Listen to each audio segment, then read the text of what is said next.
When we're thinking about goal setting, it's much more important for the individual to do it themselves because it puts the pressure on them. Actually, we lay out a badge plan, something that they can look at over time, and they know exactly what they need to accomplish. So when they're able to work backwards and know what their goal is, it helps them to get there faster. So having learners set their goals on a daily basis can look several ways. However, it gives them the opportunity to think about what it is that they need to accomplish and how they're going to stay on track. So daily, they will set their individual goals. They'll often sit with a running partner who looks at their goals and is asking them the tough questions. Is that goal really tough enough? Or is it too big? Can you really accomplish that in a day? So it gives them somebody to kind of bounce questions and ideas off of and allow them to set that goal that can help them to stay on track on their badge plans.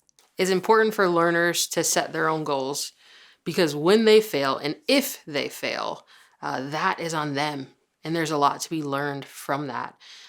When a teacher or a parent or someone else sets the goals for them and they reflect on that, they can identify that that wasn't something that they wanted for themselves. That wasn't a goal that I set for myself.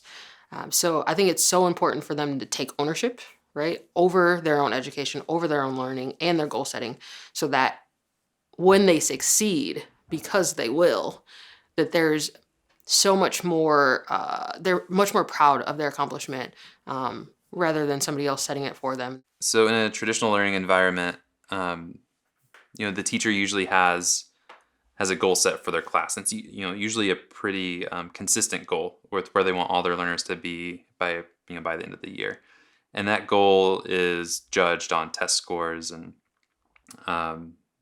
how well a student kind of follows the curriculum as it's paced out.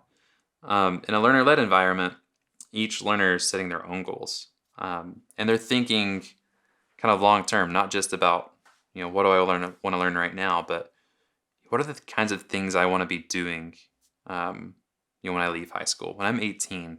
Do I want to be pursuing walking into a 4-year college? Do I want to take a gap year? Do I want to start a job? Do I want to just jump into a career or be an artist? They're thinking about these things early on and getting experience at these things of interest. And then they're setting goals to get there.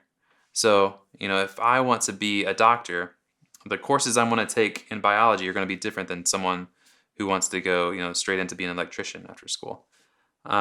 Because there's that customization, I, as a learner, am able to see kind of the work I need to complete, over the course of my whole 4-school career.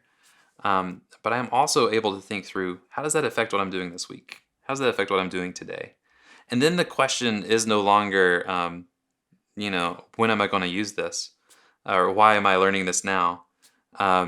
It's how am I going to apply this thing that I'm learning in the future? And that's a different set of questions, right? It's not, I'm not conforming to someone else's goals. I'm able to set my own goals and then see school as a way to achieve what I want to achieve, which is kind of a empowering and liberating idea.